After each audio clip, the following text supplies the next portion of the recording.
आज की कक्षा हम सब प्रारंभ करते हैं।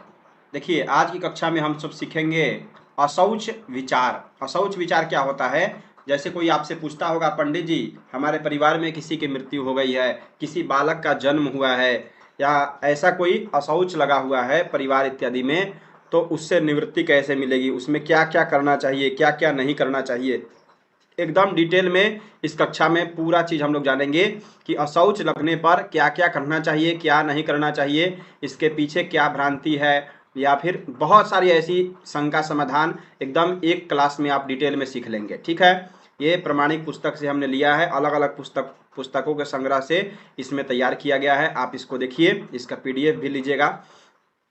मृत्यु तिथि और दाह तिथि को लेकर के कुछ जगह भ्रम की स्थिति है। नहीं होता है कि मृत्यु तिथि ग्रहण किया जाए या दाह की तिथि। जैसे कोई मरता है कोई व्यक्ति, तो लोग कहते हैं कि हम दाह की तिथि से गिनती करते हैं, यानी कि जब दहन करेंगे उस दिन से अशौच का हम लोग निर्णय करेंगे, यानी कि उस दिन गिना जाएगा उस दिन से कि कितने दिन पर अशौच लगेगा। ठीक है, और कहीं कहीं मृत्यु तिथि को लेते हैं, यानी कि जिस दिन मृत्यु हुआ, चाहे दाह संस्कार अगले दिन भी हो, उससे मतलब नहीं है, लेकिन गिनती लोग मृत्यु तिथि को ही करते हैं। तो ये कुछ जगह भ्रम की स्थिति है। कुछ लोग मृत्यु तिथि, कुछ लोग दाह तिथि से गणना करते हैं अशौच निर्णय के लिए। ठीक है, इस प्रकरण में इस पर विचार किया है कि मरना शौच मृत्यु समय, दाह समय या मृत्यु श्रवण समय कब से अशौच लगता है, यह एक प्रश्न है। इसका निर्णय क्या है, ध्यान पूर्वक सुनिएगा। यानी कि मरना शौच कब कब लगता है, जब कोई मृत्यु होता है उस समय, या फिर उसका दाह संस्कार हो जाता है तब, या हम कहीं सुनते हैं कि इसकी मृत्यु हो गई तब, कब अशौच लगता है, यह मन में हम लोग के प्रश्न होता है। तो इसका हमारे शास्त्रों में वर्णन दिया गया है। यह श्लोक प्रमाणिक यहाँ पे दिया गया है। इसका अर्थ मैं बता देता हूँ।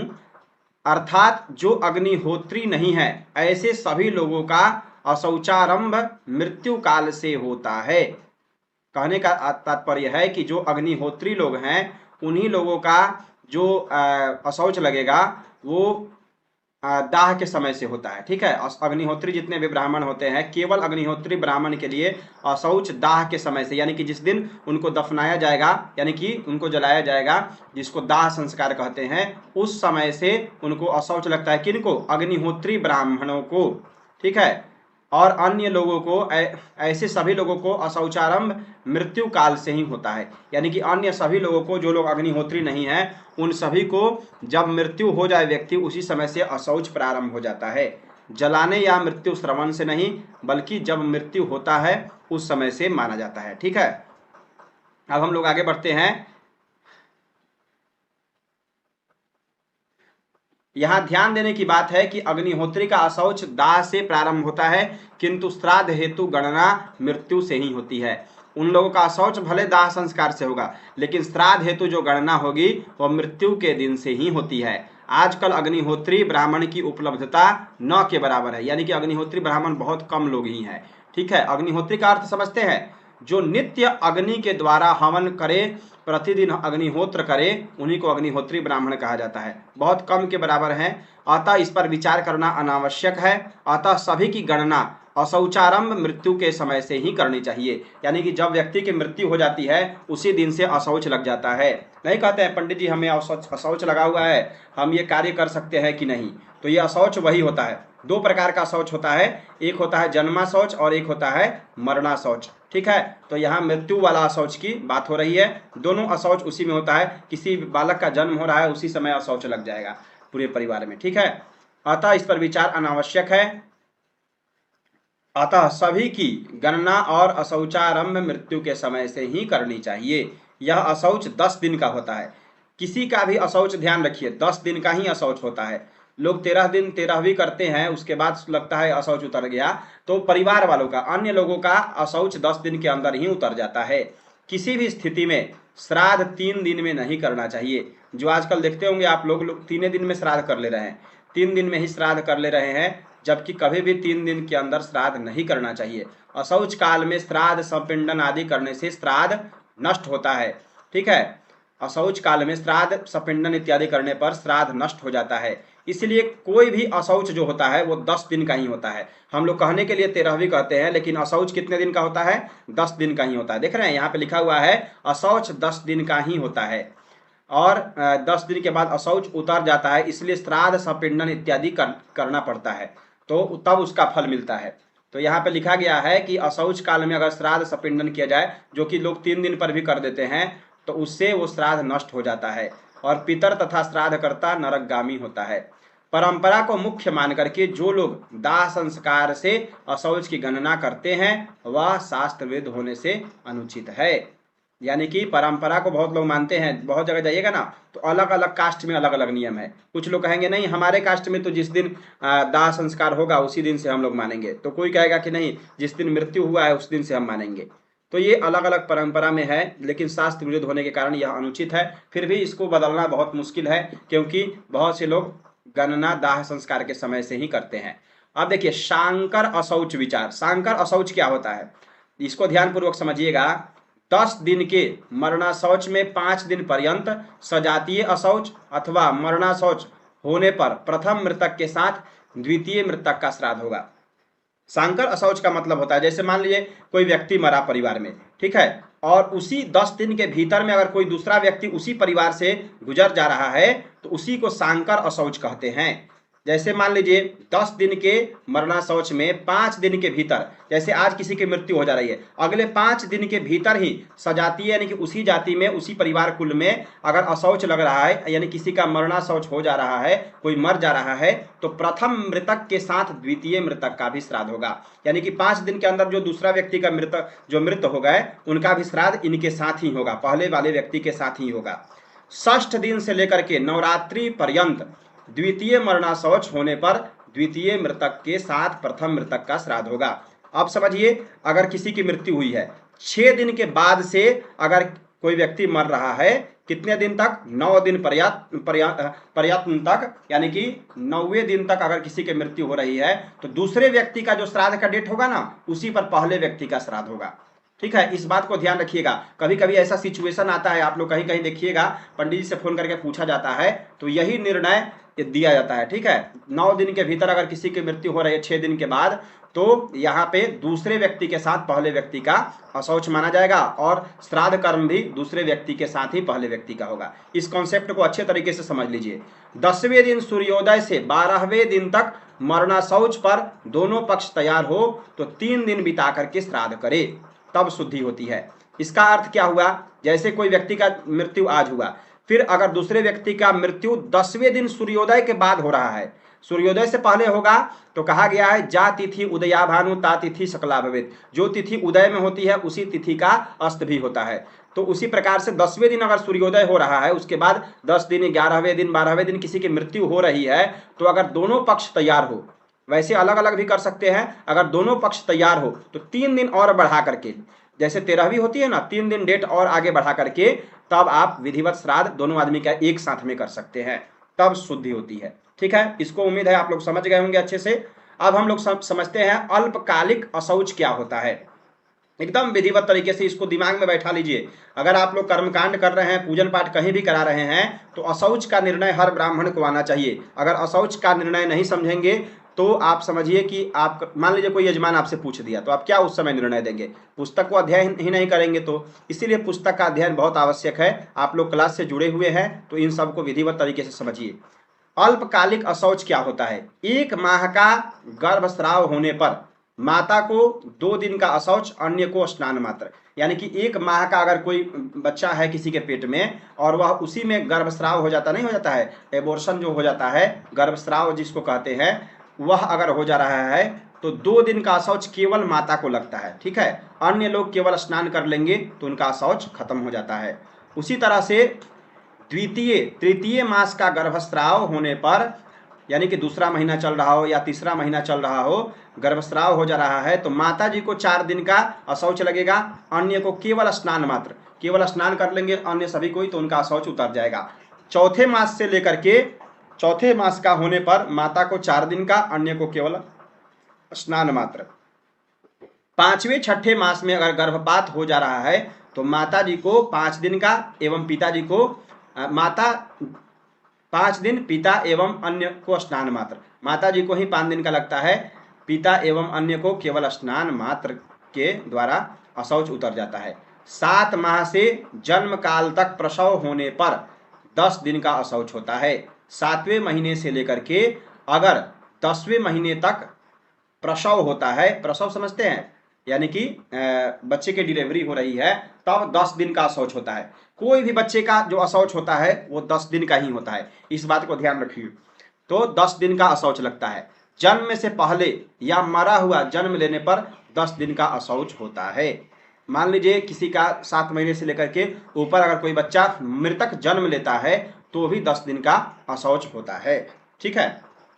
नाल छेदन के बाद 10 दिन के पहले बालक के मरने पर भी जननाशौच 10 दिन तक माता पिता सपिंडों को भी लगता है।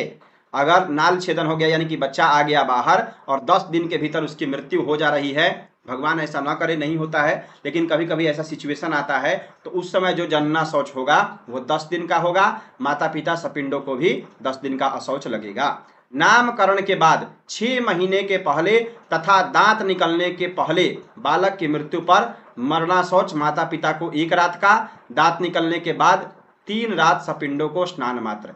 यानी कि मान लीजिए 6 महीने का बालक हो गया है और उसकी मृत्यु हो जा रही है या 6 महीने के अंदर में, तो मरणाशौच माता पिता को 1 रात का लगता है और दांत निकलने के बाद 3 रात सपिंडन। सपिंडों का अर्थ समझ लीजिए, अपने परिवार कुल के जितने भी लोग हैं, बंधु बांधव जाति, जो लोग परिवार से जुड़े हुए हैं, उसको सपिंड कहा जाता है। यानी कि एक ही पिंड से सभी कोई निकले हुए हैं। जैसे एक पूर्वज है, एक वृक्ष है, उसी से सभी डाली निकले हुए हैं, उसी प्रकार से एक परिवार से सब कोई निकले हुए हैं, उसी को सपिंड कहा जाता है।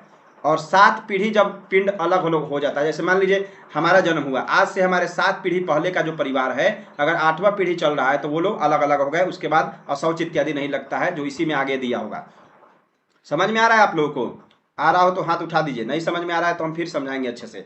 इन सबको दिमाग में एकदम रखना है। आप समझिए, 6 माह के से लेकर के 3 वर्ष चौल संस्कार के पहले बालक के मरने पर माता पिता को 3 रात और सपिंडों को 1 दिन का अशौच लगता है। अगर 6 महीने से लेकर के 3 साल के भीतर में कोई बच्चा मर जा रहा है तो माता पिता को 3 रात का अशौच लगता है और सपिंडों को यानी कि परिवार वालों को 1 दिन का अशौच लगता है। 3 वर्ष से ऊपर उपनयन काल तक 5 वर्ष से पहले माता पिता को सपिंडों को 3 रात का अशौच लगता है। अगर 3 साल का कोई बच्चा हो गया है या 3 साल से ज़्यादा और 5 साल से पहले अगर उसकी मृत्यु हो जा रही है तो माता पिता और सपिंडों यानी परिवार वालों को 3 रात का अशौच लगता है। 6 वर्ष के बाद उपनयन हुआ हो या न हुआ हो 10 दिन का अशौच होता है। 6 वर्ष के बाद अगर बच्चे का जन्म हो रहा है, उसका उपनयन हुआ हो या नहीं हुआ हो, 10 दिन का अशौच उसको लगेगा। 6 वर्ष के बाद वररक्षा, तिलक, विवाह आदि से पहले कन्या की मृत्यु पर 3 रात का अशौच होता है। रजस्वला के बाद पूर्णाशौच 10 दिन का एवं श्राद्ध आदि विहित है। मान लीजिए 6 वर्ष के बाद वररक्षा, तिलक, विवाह से पहले कन्या की मृत्यु अगर हो जा रही है, 6 वर्ष से ऊपर की कन्या हो गई है, उसका विवाह नहीं हुआ है और वह मर जा रही है, तो 3 रात का अशौच होता है। ठीक है। अगर रजस्वला हो गई वो, यानी कि उसको पीरियड आने लगा, उसके बाद अगर वो इसकी मृत्यु हो रही है तो पूरे 10 दिन का अशौच लगता है। नाना के मरने पर नाती को 3 रात का अशौच होता है। नहीं, लोग पूछते हैं पंडित जी हमारे नाना जी गुजर गए हैं, क्या हमें भी अशौच लगेगा? तो हाँ, 3 रात का अशौच लगता है। 3 दिन के बाद अशौच खत्म हो जाता है, मुंडन इत्यादि करके या शुद्धि इत्यादि करके आपका अशौच उतर जाएगा। सास ससुर के मरने पर दामाद को 3 रात का अशौच लगता है। सास ससुर अगर गुजर रहे हैं तो दामाद को 3 रात का अशौच लगता है। लोकाचार में आप जाएंगे कहीं गांव में या कहीं पे तो लोग कहते हैं कि दामाद पुत्र के समान होता है, तो 10 दिन का अशौच मानते हैं लोग और 10वें दिन मुंडन इत्यादि भी कर लेते हैं, वो भी सही है। लेकिन पुस्तकों में, ग्रंथों में ये दिया हुआ है कि सास ससुर के मरने पर दामाद को 3 रात का अशौच लगता है। दामाद के मरने पर सास ससुर को 1 रात या स्नान मात्र का अशौच लगता है। अगर दामाद की मृत्यु हो जा रही है सास ससुर के रहते हुए तो केवल 1 रात या स्नान केवल कर लेंगे तो उनका अशौच उतर जाएगा। आचार्य या गुरु अगर मर रहे हैं, शिष्य अगर श्राद्ध करता है तब उसको 10 दिन का लगेगा अशौच। अगर वो श्राद्ध नहीं कर रहा है शिष्य तो केवल 3 दिन का अशौच लगेगा। अगर कोई गुरु जी या आचार्य जी मर रहे हैं, अगर आप किसी से दीक्षा लिए हुए हैं, किसी से अध्ययन किए हुए हैं, तो उनका भी अशौच लगता है। अगर उनका कोई श्राद्ध कर्म आप कर रहे हैं तब आपको 10 दिन का लगेगा, नहीं तो 3 दिन का अशौच लगेगा। सभी वर्णों का 8 वर्ष के बाद मरने पर पूर्ण शौच यानी कि 10 दिन का अशौच होता है। अतः दशगात्र, एकादशा, मासिक श्राद्ध करे, सपिंडन इत्यादि नहीं होता है। यानी कि सभी वर्णों का 8 वर्ष के बाद अगर किसी की मृत्यु हो रही है, जैसे मान लीजिए कोई बालक है या कोई भी व्यक्ति है, 8 वर्ष के बाद उसकी अगर मृत्यु हो रही है तो पूरे 10 दिन का उनका अशौच लगेगा। अतः दशगात्र एकादशा मासिक श्राद्ध कर लेना चाहिए। उनका सपिंडन नहीं होता है। सपिंडन यानी कि अगर विवाह से पूर्व किसी की मृत्यु हो जा रही है तो उनका सपिंडन नहीं होगा, केवल एकादशा इत्यादि कर लेने पर हो जाता है। ठीक है, इन सब बातों को आप लोग दिमाग में रखिएगा। अब समझिए रात्रि में जन्म मरण विचार। आप लोग सुनते होंगे, कोई कहता है पंडित जी रात्रि में 2 बजे मेरे बच्चे का जन्म हुआ है, कोई कहेगा पंडित जी 3 बजे किसी की मृत्यु हुई है। तो आप कैसे समझेंगे कि उस दिन अशौच कैसे लगेगा?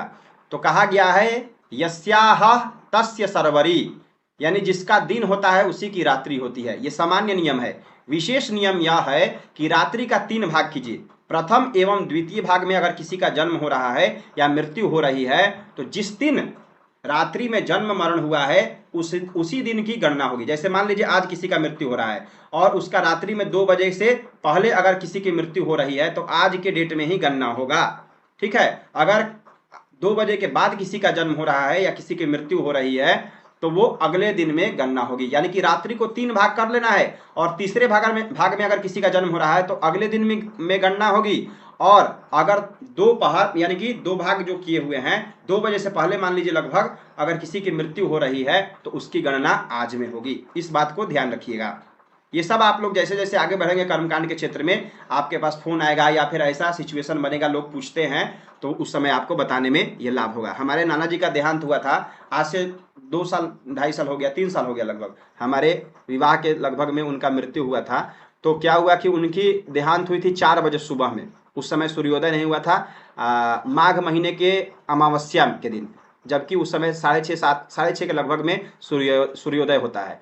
तो हम उनकी गणना उसी वाले दिन से यानी कि अमावस्या के दिन से सुबह से ही करने लगे। 4 बजे मृत्यु हुई थी तो गणना करने लगे, उसी के साथ श्राद्ध इत्यादि कर्म हम लोग सेट कर लिए थे। अब एक पंडित जी आ रहे हैं हमारे तरफ के, थोड़ा सा प्रचलित आचार्य जी हैं। जानते हैं एक चीज़ आप लोग, हम जैसे जैसे इधर प्रचलित होते गए हैं, उम्र कम है लेकिन फिर भी इधर क्षेत्र के बाई चांस ही हमारे एरिया में अगर 10 किलोमीटर रेंज में आइएगा, आप कहीं भी हमारा नाम पूछ लीजिएगा, आकाश पंडित जी के घर जाना है तो कोई भी बता देगा, छोटा बच्चा भी बता देगा, सब कोई पहचानने लगे हैं। तो वो आए, अब चाहते हैं लोग कि थोड़ा सा इनको डेमोलाइज किया जाए, तो आके हमारे दरवाजे पर बैठ के करें बताइए कैसे आप एक दिन पहले एक दिन बाद में श्राद्ध कर्म कर रहे हैं, एक दिन पहले होगा। तो हम कहें कितने बजे मृत्यु हुई थी?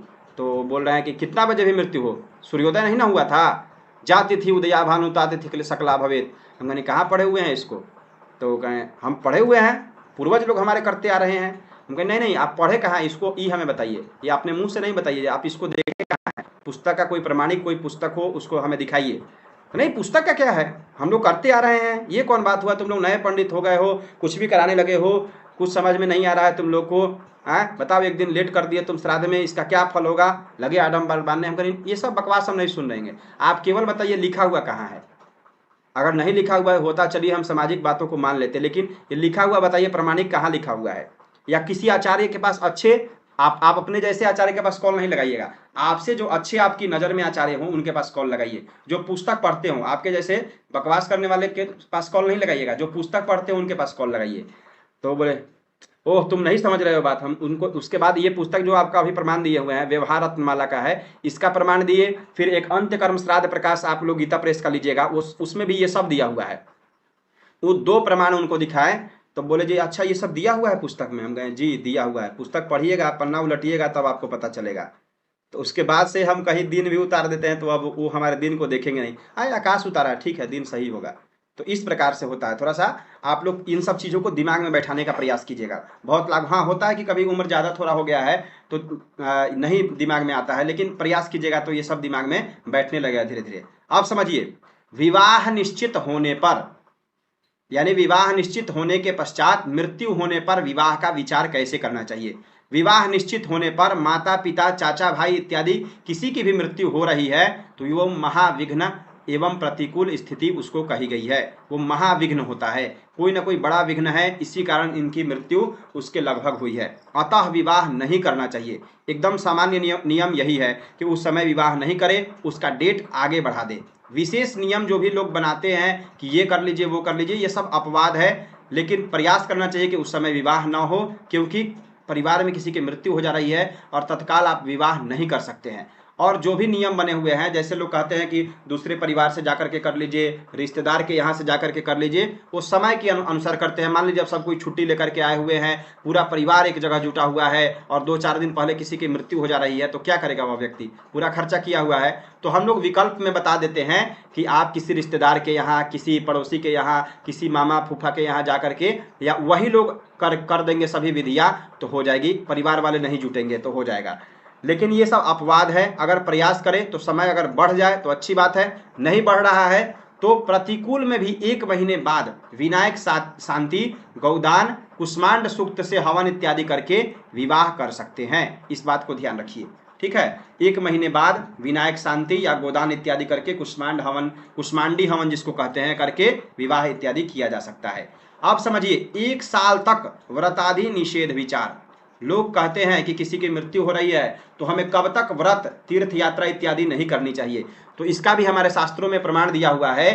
तीर्थ यात्रा, उत्सव, उपवास, व्रत जब तक साल पूरा ना हो नहीं करना चाहिए।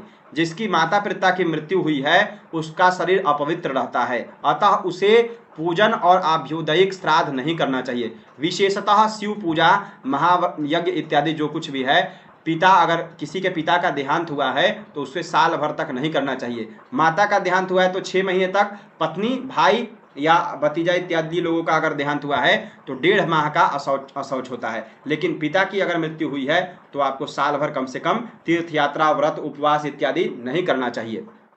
इन सब चीजों में ध्यान रखेंगे। उसके बाद यह विचार वर्षांत सपिंडन करने पर होता है, क्योंकि पहले सपिंडन साल भर पर होता है। देखिए, अब ये यहाँ पे एक प्रमाण दे दिए और एक और लिख दिए यहाँ पे बगल में कि यह विचार वर्षांत सपिंडन करने पर होता है। वर्षांत सपिंडन क्या होता है? तो पहले के समय में क्या होता था, आज के समय में जिसको हम लोग पितृमेरौनी कहते हैं, सपिंडन जिसको कहा जाता है, ये पहले साल भर पर होता था। जो हम लोग मासिक श्राद्ध करते हैं ना, 14 मासी जिसको कहा जाता है, तो वो पहले क्या होता था, हर महीने में एक बार होता था, हर महीने पर एक बार होता था। तो पूरे साल लोग अशौच मानते थे और लास्ट जो साल आएगा उसके बाद सपिंडन होता था। लेकिन अब क्या हो गया है कि अब 13वें दिन ही सपिंडन इत्यादि सब कुछ हो जाता है। तो यह विधि नहीं भी मानेंगे तो कोई दिक्कत नहीं है, व्रत इत्यादि और ये सब कर सकते हैं, लेकिन बचा देंगे तो ज़्यादा अच्छा होगा, क्योंकि ये पहले से मानते आया गया है। तीर्थ यात्रा, व्रत, उपवास इत्यादि साल भर तक नहीं करना चाहिए। जो पहले से करते आ रहे हैं वो करेंगे, नए व्रत इत्यादि की शुरुआत इनमें नहीं करनी चाहिए। अब हम लोग आगे बढ़ते हैं। यजमान और मरने वाले यदि अग्निहोत्री नहीं है तो साल भर पर सपिंडन करे।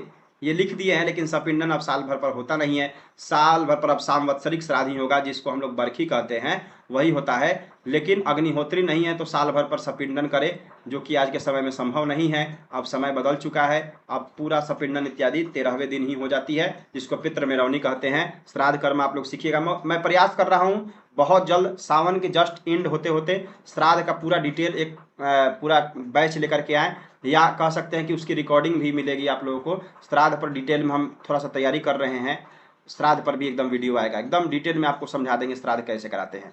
आप समझिए, 12 दिन 6वें महीना त्रिपक्ष, तीसरे माह 11वें दिन में यदि मांगलिक कार्य उपस्थित हो तो सपिंडन करे। यानी कि 12 दिन, यानी कि जैसे मान लीजिए आज किसी की मृत्यु हो गई, 12वें दिन के पहले अगर विवाह नहीं है, 12, 14 दिन, 15 दिन, 16 दिन के बाद विवाह हो रहा है तो सपिंडन कर देना चाहिए। 6 महीने के अंदर या त्रिपक्ष समझते हैं, 3 पक्ष यानी कि 45 दिन, तीसरे महीने में या 11वें महीने में यदि कोई मांगलिक संस्कार है तो उसी समय 13वें दिन ही सपिंडन कर देना चाहिए। ये सामान्य सिद्धांत नियम है, इसको लोग मानते हैं, ठीक है, जो कि होता ही है। तीसरा और सिद्धांत पक्ष है एक और, कि कुल धर्मों की अनन्यता, आयु की अल्पता, शरीर की अस्थिरता से 12वें दिन सपिंडन करना उत्तम पक्ष है। देखिए, ये भी लिख दिया गया है। हमारे शास्त्रों में यही है कि थोड़ा सा मतभेद रहता है, मत है तो भेद होगा ही। अब हमारा और आपका सोच एक जैसा हो नहीं सकता है, किसी को कुछ और अच्छा लगेगा, किसी को बाहर घूमना बहुत अच्छा लगता है, किसी को घर में रहना अच्छा लगता है, किसी को कुछ खाना तेलपक या कह सकते हैं कि चटकदार मसालेदार खाना किसी को बहुत अच्छा लगता है, किसी को सामान्य भोजन अच्छा लगता है, किसी का सोच है कि मोदी जी बहुत अच्छे प्रधानमंत्री हैं तो किसी का सोच है कि मोदी जी बहुत खराब प्रधानमंत्री है, किसी का सोच है कि ये देश बहुत अच्छा है तो किसी का सोच है कि ये देश, यानी कि कहा गया है मुंडे मुंडे मतिर भिन्ना कुंडे कुंडे नवम पयः वाणी वाणी नवाचारौ नवा वाणी मुखे मुखे। ये बहुत सुंदर श्लोक है। मुंडे मुंडे मतिर्भिन्ना, अगर दिमाग है तो अलग अलग, सब कोई का दिमाग भगवान बनाए हैं तो सबका जो मति होगा वो अलग अलग होगा। कुंडे कुंडे नवम पयः, हर कुंड में अलग तरीके का पानी आपको मिलेगा। उसी प्रकार से एक ही प्रकार का सभी मटेरियल आप रख दीजिए सामने, हर 5 स्त्री को खड़ा करा दीजिए, सेम मटेरियल सेम मसाला हर चीज दीजिए, और पांचों स्त्री जब भोजन बनाएगी तो आपको पांचों का स्वाद अलग अलग लगेगा। क्यों लगेगा? क्योंकि हर चीज की क्वालिटी भगवान अलग बनाए हुए हैं। उसी प्रकार से यहाँ तीसरा और सिद्धांतिक पक्ष यहाँ पे दिया गया है कि कुल धर्मों की अनन्यता, आयु की अल्पता, यानी कि आज आयु की अल्पता हो गई है, समय कम है और लोग स्थिर नहीं है, इधर उधर रहते रहें, तो 12वें दिन भी सपिंडन करना उत्तम है। 13 दिन यानी कि 12वें दिन हो जाता है। और जब सपिंडीकरण द्वादशा जो हो जाता है, सपिंडीकरणा सदुर्ध्व प्रेतः पार्वण भुक्त भवेत, अर्थात जब से सपिंडन हो जाता है तो जो प्रेत है वो पार्वण भुक्त हो जाता है। अब हम लोग समझते हैं सपिंडन श्राद्ध के बाद मृत पार्वण भुक्त हो जाता है तथा गृहस्थ नांदी श्राद्ध तथा इष्टापूर्त नित्य नैमित्तिक काम्य कर्मों का अधिकारी हो जाता है। जो पूर्व में निषेध वाक्य बताया गया है कि वर्षांत सपिंडनाभावे नाधिकारः इत्यर्थतः, यानी कि अर्थात 1 साल पर जो सपिंडन करने पर व्रत आदि यज्ञादि वर्जित है, ऐसा अर्थ है कब? जब सपिंडन साल भर पर होता था तब। जब काल का अपकर्ष यानी कि काल को घटा करके 12 दिन में ही यह सब कर लिया जा रहा है सपिंडन इत्यादि, तब साल भर पर शुद्धि करने की आवश्यकता नहीं है, तो उसी समय सब प्रकार की शुद्धि हो जाती है। उसके बाद साल भर तक आप व्रत इत्यादि सब कुछ कर सकते हैं। अतः वार्षिक श्राद्ध से पहले हरितालिका तीज व्रत, जीवित पुत्रिका जो व्रत इत्यादि होता है उसके संबंधित पूजा पाठ दान भी करना चाहिए। पंडितों से प्रार्थना है कि भ्रम पैदा ना करे, ध्यान रखें। पंडित लोग ये कर देते हैं या ये बना हुआ है, ये चाह पकड़ भी आप नहीं बदलेंगे। अब किसी के परिवार में मृत्यु हुई है, अगर उसको कहेंगे कि व्रत इत्यादि करने के लिए तो वो खुद नहीं करेंगे। इतना लोग खुद जानते हैं, आप कितना भी प्रयास कीजिए, पुस्तक में चाहे कितना भी दे दिया गया है, कुछ चीज जो है वो नहीं बदल सकता है। कहा गया है, एक श्लोक है, कैसे श्लोक है, यद्यपि शुद्धम लोक विरुद्धम न करनी न कारणम, अगर वो शुद्ध भी है लेकिन लोकाचार्य के विरुद्ध है तो आपको नहीं करना चाहिए। यानी कि लोक मत देशाचार जिसको कहते हैं, पुस्तक में आपको लोकाचार देशाचार करके मिलेगा, उसको भी ध्यान में रखना चाहिए, नहीं तो आप लगेंगे ज्ञान देने कहीं कहीं तो आपका पंडिताई कभी कभी फेल हो जाएगा। तो ये सब हम लोग जानते हैं, लेकिन फिर भी कोई पूछने आएगा, पंडित जी हमारे परिवार में पिताजी के देहांत हुआ है, यज्ञ होगा कि नहीं हमारे यहाँ, तो कर सकते हैं, करने में कोई दिक्कत नहीं है। लेकिन अगर आप बता दिए कि यज्ञ होगा तो हो गया, आपका पंडिताई फेल हो जाएगा। लोग कहेंगे हाँ इसके परिवार में पिताजी का देहांत हुआ, अभी बरखी नहीं हुआ, कैसे पंडित जी बता दिए हैं। तो इन सब चीज़ों पर लोग थोड़ा सा ज़्यादा विशेष सेंसिटिव हो जाते हैं, बहुत उग्र हो जाते हैं। तो अगर आपके तरफ ऐसी सिचुएशन नहीं है तो आप बता सकते हैं, पूजन पाठ करने में कोई दोष नहीं है, लेकिन लोग खुद नहीं करते हैं। अगर परिवार में किसी का देहांत हुआ है, जब तक उनका बरखी नहीं होगा, बरखी कहने का मतलब संवत्सरिक श्राद्ध जिसको कहते हैं, जो संवत्सर बीतने पर होता है, तब तक वो नहीं मानेंगे। ठीक है, तो इन सब चीज़ों को भी आप लोग थोड़ा सा दिमाग में रखिएगा ताकि आप लोगों को काम में आएगा। अब हम लोग समझते हैं आगे,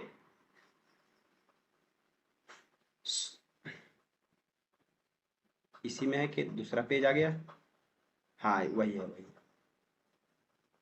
अब देखिए दाहाग्नि विचार, दाह की अग्नि कैसी होनी चाहिए। स्वयं आग तैयार करके दाह करना चाहिए। क्या होता है कभी कभी कि सभी अलग दूसरे लोग तैयार कर देते हैं और जाकर के लोग अपने से थोड़ा सा जला देते हैं, हो गया, नहीं, प्रयास करना चाहिए स्वयं से अग्नि तैयार करके तब दाह कर्म करना चाहिए। अनेक पुत्रों की कामना इसलिए करे क्योंकि उनमें से कोई भी एक जाकर के गया पिंडदान जरूर करेगा।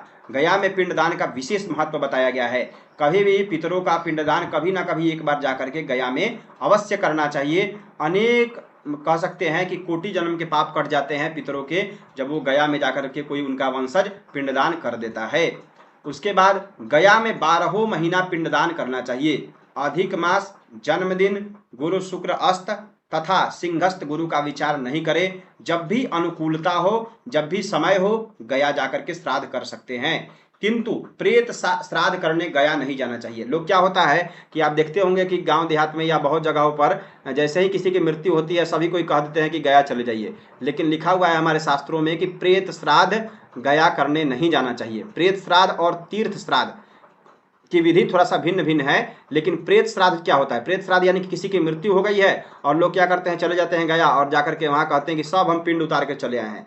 पिंड उतार के क्या आए हैं आप? गया श्राद्ध नहीं करना चाहिए, प्रेत श्राद्ध। जब श्राद्ध यहाँ संपन्न हो जाए उसके बाद साल 2 साल 3 साल बाद कभी भी जाइए गया में पिंडदान कर दीजिए, वो ज़्यादा लाभकारी होता है। सपिंडीकरण वार्षिक के बाद ही गया श्राद्ध करना उचित है, यानी कि सपिंडी हो जाए और वार्षिक श्राद्ध के बाद जब गया में जाएं आप, तब श्राद्ध करना ज़्यादा उचित होता है। लेकिन कम खर्चे के चलते लोग चले जाते हैं गया, तो ये अलग मत है, ठीक है। मृत पात्र विचार। मृत पात्र क्या होता है कि मिट्टी के पात्र में तिल और जल का एक साथ रख देना वर्जित बताया गया है। बहुत से लोग क्या करते हैं, पंडित जी लोग तर्पण कराते हैं तो मिट्टी का ढकना मंगा लेंगे या मिट्टी का छोटा सा पात्र मंगा करके और तर्पण कराने लगते हैं, जो कि सर्वथा वर्जित है। मिट्टी के पात्र में तिल रख करके, जल रख करके कभी भी तर्पण इत्यादि नहीं करना चाहिए। या फिर आप कह सकते हैं कि श्राद्ध में मिट्टी का पात्र बहुत हद तक वर्जित बताया गया है। हाथ से बना एवं अन्य धातु, पीतल या पलाश, कटहर का पत्ता इत्यादि विहित है, ठीक है। तो ये इन सब चीज़ों पर थोड़ा सा ध्यान देना चाहिए। प्रेत श्राद्ध में पत्नी ना बैठे। प्रेत श्राद्ध में पत्नी साथ में बैठकर सहयोग ना करे, उनके सहयोग से श्राद्ध तामस हो जाता है तथा पितरों को प्राप्त नहीं होता है। तो इन सब चीज़ों पर भी थोड़ा सा ध्यान देना है। उसके बाद प्रकीर्ण अध्याय यहाँ पे जोड़ दिया गया है, थोड़ा सा आप लोग समझ लीजिएगा। कुष्मांड, कोहड़ा स्त्री को कभी भी नहीं फोड़ना चाहिए। क्या आप लोगों को पता है, जो कोहड़ा हम लोग देखते हैं, कुष्मांड जिसको कहा जाता है, स्त्रियों को कभी भी नहीं फोड़ना चाहिए। पुरुष को कभी दीपक नहीं बुझाना चाहिए। पुरुष को दीपक कभी नहीं बुझाना चाहिए। श्राद्ध कर्म में लोग बुझवा देते हैं, लेकिन प्रयास करना चाहिए पुरुष को दीपक नहीं बुझाएं। ऐसा करने वाला रोगी एवं संतानहीन होता है। श्राद्ध कर्म में नियम है, इसलिए बुझाया जाता है। अन्य जगहों पर पुरुष को दीपक नहीं बुझाना चाहिए।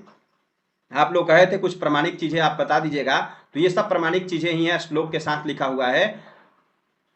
अब देखिए, गंगाजल में अन्य जल न मिलाएं। लिखा गया है, सर्वत्र पूता गंगा त्रिषु स्थानेषु दुष्यति म्लेच्छ स्पर्शे सुराभांडे उपाधि जल मिलने। सर्वत्र गंगाजल पवित्र माना गया है, किंतु म्लेच्छ के स्पर्श तथा सुरा यानी कि चमड़े के पात्र में रखा हुआ गंगाजल एवं कुआं आदि का जल पहले से रखे हुए गंगाजल में मिलाने से गंगाजल दूषित हो जाता है। यानी कि पहले गंगाजल लोग रख देते हैं, उसके बाद जो जल मिलाते हैं उससे दूषित हो जाता है। अतः दूसरे जल से ऊपर से गंगाजल डाले, यानी कि पहले से जल रखा हुआ है उसके ऊपर से गंगाजल में जल डालना चाहिए, जल में गंगाजल डालना चाहिए। वह संपूर्ण जल गंगाजल के समान पवित्र हो जाता है। इसे और स्पष्ट रूप से समझने के लिए ये श्लोक देखिएगा। गंगायाम मिश्रितम तोयम पुनर्गगान गच्छति तत्तोयम मदिरातुल्यम पीत्वा चांद्रायनम चरेत। गंगा के जल में दूसरा जल मिश्रित करने से समस्त जल दूषित हो जाता है, अतः ऊपर से जल में गंगा जल मिलाना चाहिए। ये मत अलग अलग है, एक आध जगह मिलता है कि जल में गंगा जल मिलाए। जैसे भी स्थिति है वैसे उस अनुसार से आप लोग कार्य करें। विवाह आदि संस्कार के समय जन्म मरण की संभावना में नांदी श्राद्ध कर लेने पर सूतक नहीं लगता है। कहा गया है, व्रत यज्ञ विवाहेषु श्राद्धे होमार्चने जपे आरंभे सूतकम न स्यात् अनारब्धे तु सूतकम। जनेऊ में, यज्ञ में, विवाह श्राद्ध में, हवन में, पूजन में जब प्रारंभ हो जाने पर सूतक नहीं लगता है।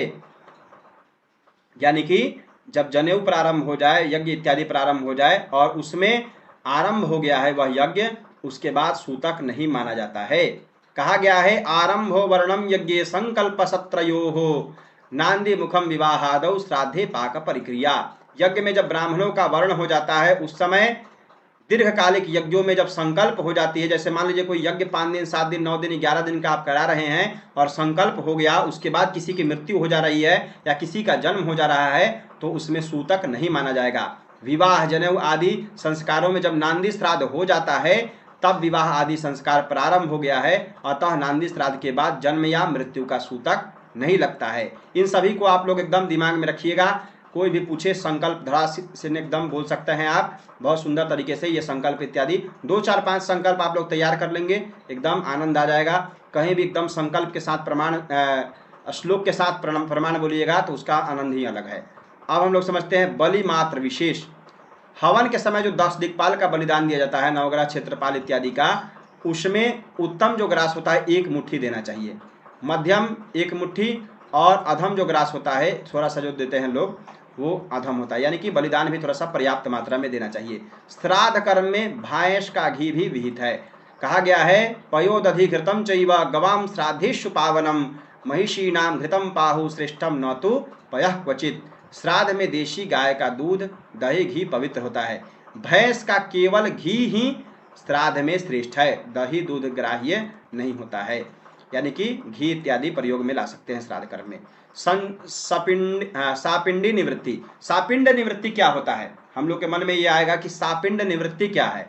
तो सभी वर्णों का 7 पीढ़ी के बाद सपिंडता समाप्त हो जाती है। समझिए, जैसे मान लीजिए आज आपका जन्म हुआ, आज से 7 पीढ़ी पहले जो आपके पूर्वज थे और 8वीं पीढ़ी जो हुआ वो कहीं और जाकर के रहने लगे, आपका उनसे कोई तालमेल नहीं है, या वो आपके पास भी है लेकिन 7 पीढ़ी से ज़्यादा हो गया है, तो सपिंडता की समाप्ति हो जाती है। यानी कि वो आपके सपिंड में, यानी कि आपके परिवार में वो नहीं रहते हैं, उनका जन्मा शौच मरना शौच आपके ऊपर लागू नहीं होगा, या किसी के ऊपर भी वो लागू नहीं होगा अगर वो 7 पीढ़ी के ऊपर हो गए हैं तब। अब कभी कभी क्या होता है कि बहुत परिवार की वृद्धि हो जाती है, लंबा चौड़ा परिवार, या गांव में नहीं कहते हैं जिसको पट्टीदार हो गया है, यानी कि बहुत से लोग हो जाते हैं, तो लोग क्या करते हैं कि पत्तियां काट लेते हैं, यानी कि उस पिंड से अलग हो जाते हैं। कहते हैं कि अब इनका जो जन्मा शौच होगा मरना शौच होगा, यानी कि कोई भी अशौच लगेगा तो वो हमारे ऊपर नहीं लगेगा। तो ये नियम है शास्त्रों में कि 7 पीढ़ी का जब हो जाता है आदमी, 7 पीढ़ी जब व्यक्ति अलग हो जाता है उसके बाद सपिंडता समाप्त हो जाती है। अतः सगोत्र में 7 पीढ़ी के बाद अर्थात 8वीं पीढ़ी से जन्ना शौच और मरना शौच नहीं माना जाता है। माता के गोत्र में 5 पीढ़ी की 7 पीढ़ी तक सपिंडन होता है, यानी कि माता के गोत्र में 5 पीढ़ी, पिता की 7 पीढ़ी तक सपिंड होता है। माता के गोत्र में 5 पीढ़ी तक और पिता के गोत्र में 7 पीढ़ी तक सपिंडन करना चाहिए। अब एक चीज यहाँ पे दिखा गया है, इसी में आ गया है शायद, हाँ, कुशा या पवित्री या कुश लेकर चंदन न करे। पवित्री पहन करके या हाथ में कुशा लेकर के चंदन नहीं करना चाहिए, ये एक नियम यहाँ बताया गया है। चलिए, तो आज की कक्षा के लिए इतना ज्ञान पर्याप्त है। आप सभी को इसको विधिवत तरीके से दिमाग में बैठा लीजिए। उम्मीद है कि आप लोग समझ गए होंगे कि अशौच का क्या क्या निर्णय है, क्या क्या कैसे कैसे अशौच लगता है और कैसे कैसे अशौच की निवृत्ति होती है।